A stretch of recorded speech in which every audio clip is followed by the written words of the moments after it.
This is Rise Again, and this is Coyotes #1 by Sean Lewis and Caitlin Yarsky. This book, from what I've read by those who gave it a perfect score, with the reviews say something along the lines of, all said, Coyotes is a strong, understandable metaphor for what life in this part of our world really is like for young women. You hear that? This book is what it's really like for young women in some part of the world, somewhere. We'll find out. Yes, we will. Yes, we will. Coyotes are a smaller relative of the gray wolf. Their name taken from the what is it? Is it the Nahuatl? Yeah, Nahuatl, ancient Aztec language. And they're very aptly named also because they're just very coy. They're very aloof. They're little fearful fuckers usually. And they cause a lot of damage unseen and run off. That's just their MO. Except for when they're not aloof at all. And they show up in your neighborhood.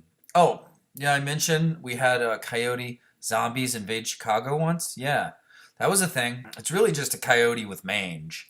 But they were called zombie coyotes. And people were mistaking them for stray dogs and trying to help them. Oh, how fun is that? Coyotes with mange are rather horrific looking and account for a lot of the sightings of Chupacabra, the goat sucker, mythological creature that is found in Mexico. So there you go. You learned something today.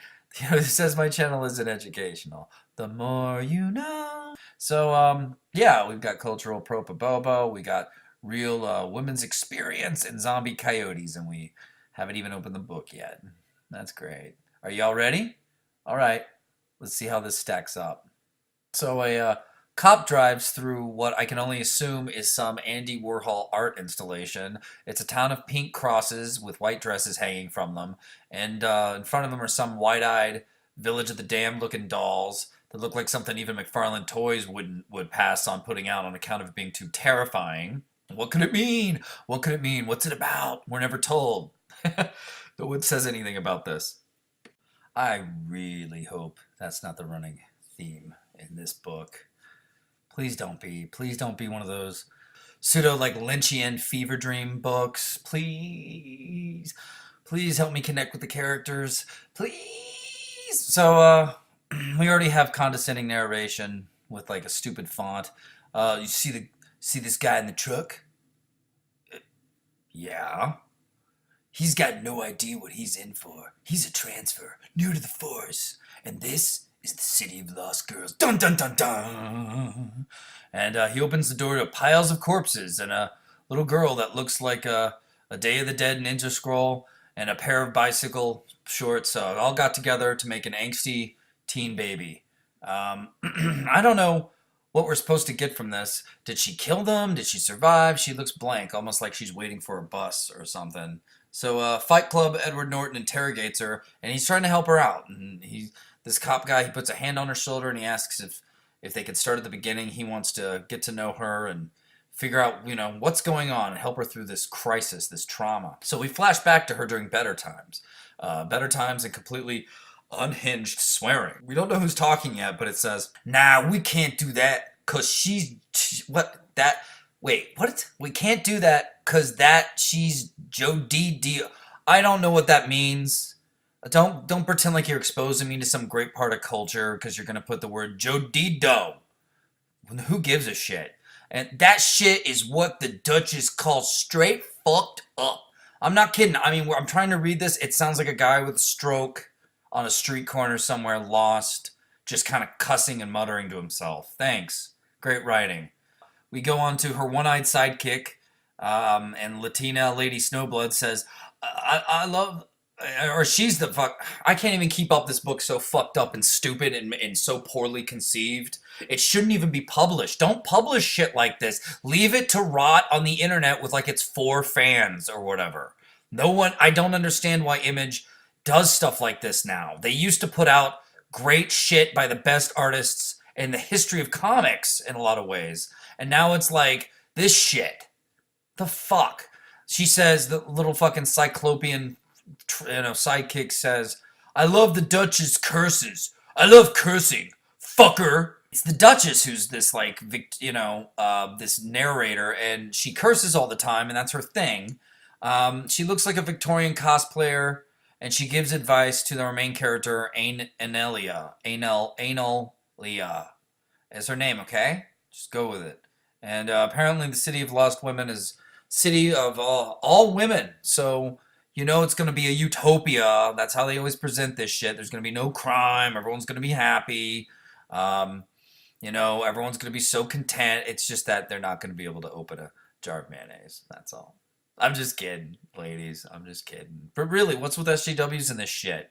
This all women utopian communities. I get a sense of like wanting to separate yourselves. Like Wonder Woman, like comes from her own all woman kind of utopia in a way, but it's also it's drawn a lot from mythology, and it's a story about her leaving her utopia to learn to appreciate the world outside and make it better with her abilities. That's her story. Your stories, the SJW ones, are all about how like the all-woman world is perfect as it is, and it gets invaded by some horrible evil every fucking time. Like, what are you drawing from here other than fear, people? Like, what are you afraid of? Like, why do you need to do this? Just think on that. We get a page that's like a collage of the Duchess, and she says, "Your ass is meat, and that shit's good. Meat is what makes these motherfuckers show themselves." What in the hell is this fucking book? Why did Image go from greatness to like now we gotta show comics showing weird feminist Latina violent fever dreams with pretentious Victorian style word bubbles in them? Like, what the fuck is this shit? These designs around the Duchess's word bubbles here, they don't make her sound more regal or wise. All I hear is fucking tranny Marcellus Wallace saying like motherfucker over and over. Like, it kind of kills your sagely credibility there. Yeah, if you really want to make a character cuss and sound wise, you gotta mix it in. You gotta blend those awesome cuss words in a fun way with those Shakespearean kind of 50 Cent words. I've seen it done, and it's charming. It's great. This is just it's just dumb. It doesn't lend itself to something greater or higher at all. I mean, hell, I love to cuss, but I mean, this is supposed to be some wise leader type Victorian spirit guide, and it's garbage. So what do you think, people? So far, is this the real world experience of women we were promised? Is this really what it's like to be a woman? Katanas and Victorian spirit guides saying, "Motherfucker, I'm being hunted by coyotes because your ass is meat, girl." So generic Latinx girl goes out with her sister in a town of ladies, and everything's just the bee's knees. Everyone gets along. There's plenty of food and laughter. No one wants for anything. And they make sure to let us know. She's like, "See every woman in here?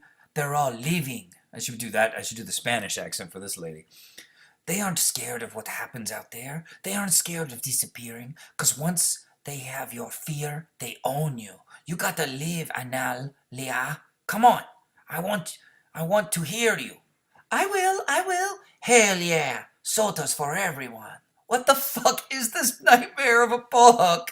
They just talk about crazy random shit for no reason. The conversations are just kind of disjointed, like leading into one like random fucking scenario after the next, and then they just say random things about fear and you're supposed to be so intrigued, and instead you just have a fucking headache. Everything's so detached.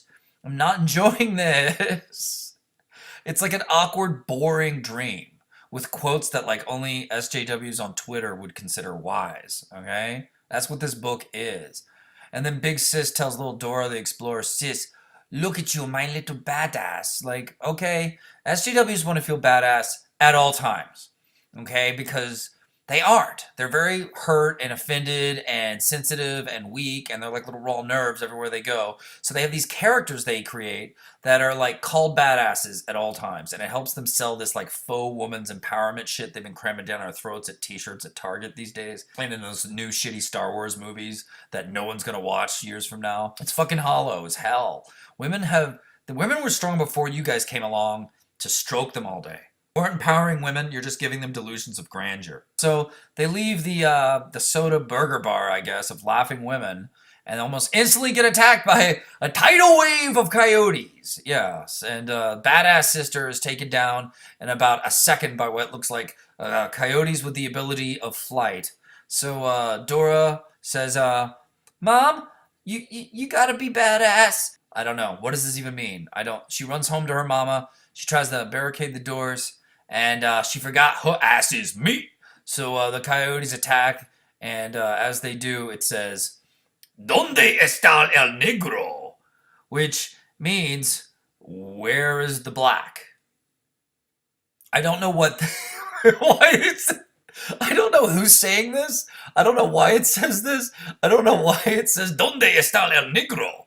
As the coyotes attack. Are they looking for a black person? Are they looking for someone with the nickname Black? It doesn't. I don't know what the fuck this is. Who's the Negro? What is this shit? I want off this ride. It hurts my head. Donde está el Tylenol? Donde? So she grabs a gasoline can in her house, in the middle of her house. It's just there. It's that, that handy gasoline can we all keep in our living rooms at all times. Yeah, she grabs that, our emergency gas can, and she douses the place and burns it to the fucking ground, and saves her friend, who loses her eye in the scuffle, and some other nonsensical shit is said. So she and her friend move into an abandoned train station where she and El Cyclopto pretend to be sisters because her one-eyed friend's parents don't even notice that she's gone. Seriously, read. It says that. You can read it yourself. It's fucked up.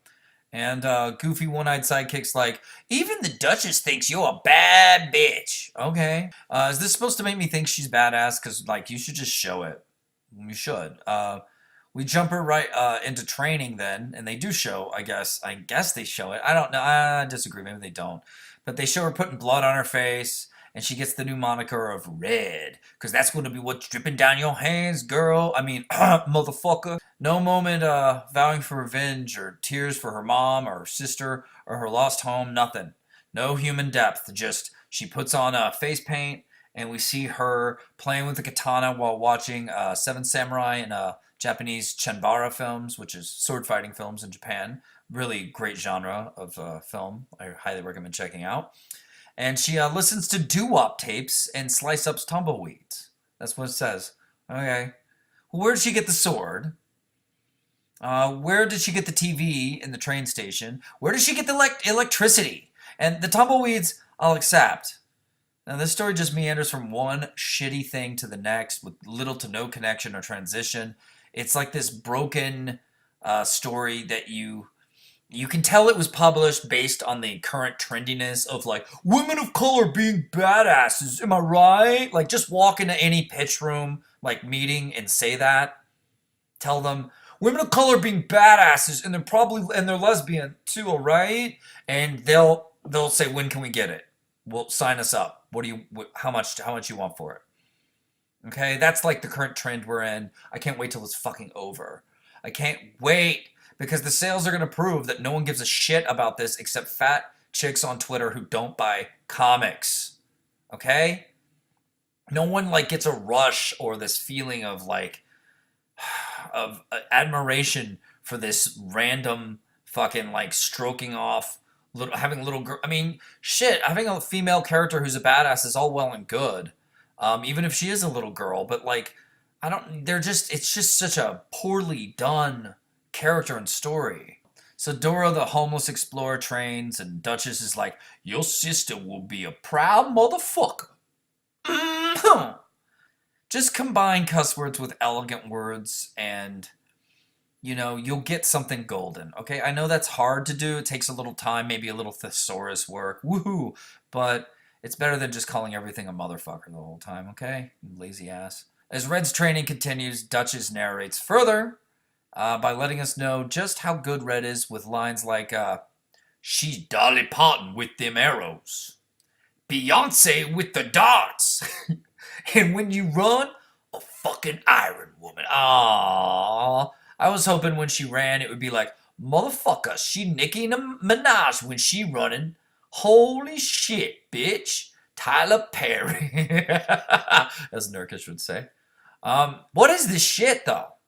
These aren't clever lines that, enhance what's being said. None of it makes sense. This Dolly Parton with an arrow. Dolly Parton's a big-titted country singer. Like, but you put her with arrows, and what is that? And then a black pop star that makes albums about being mad at her cheating husband with the darts. Big-titted country singers with the arrows.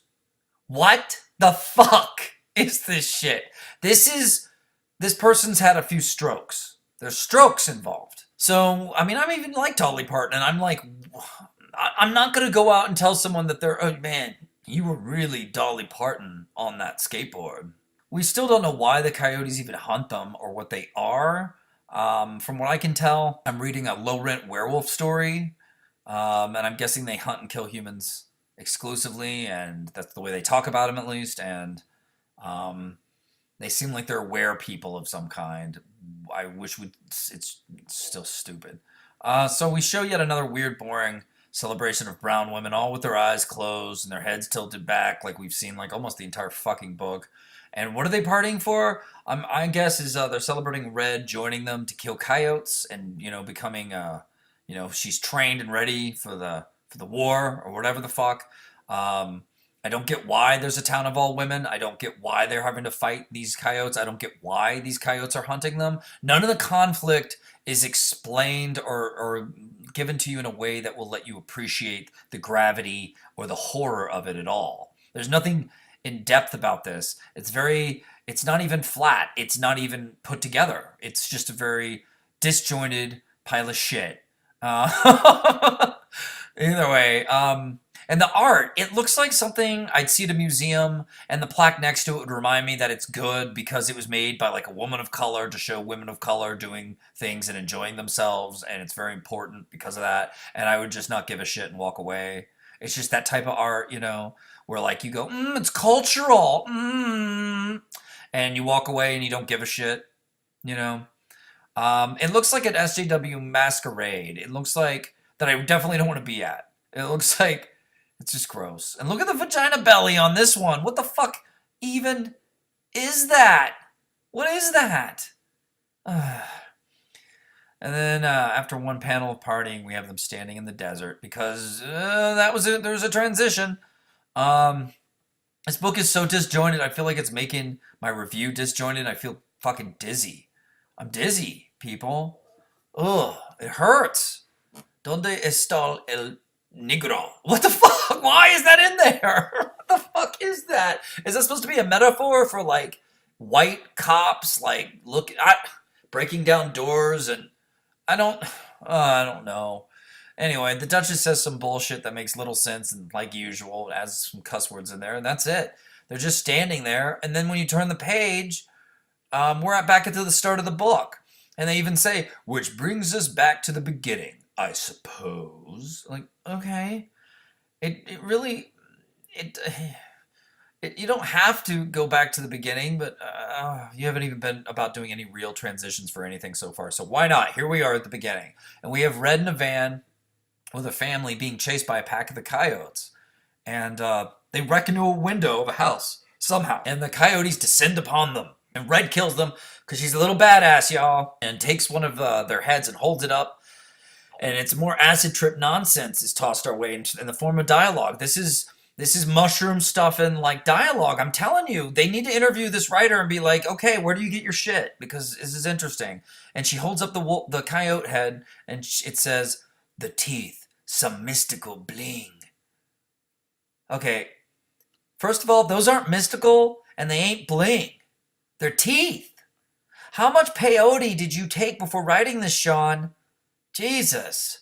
Anyway, the coyote head talks to her, which is actually, almost interesting. But then he says, your sister Maria Soto, I was her busboy.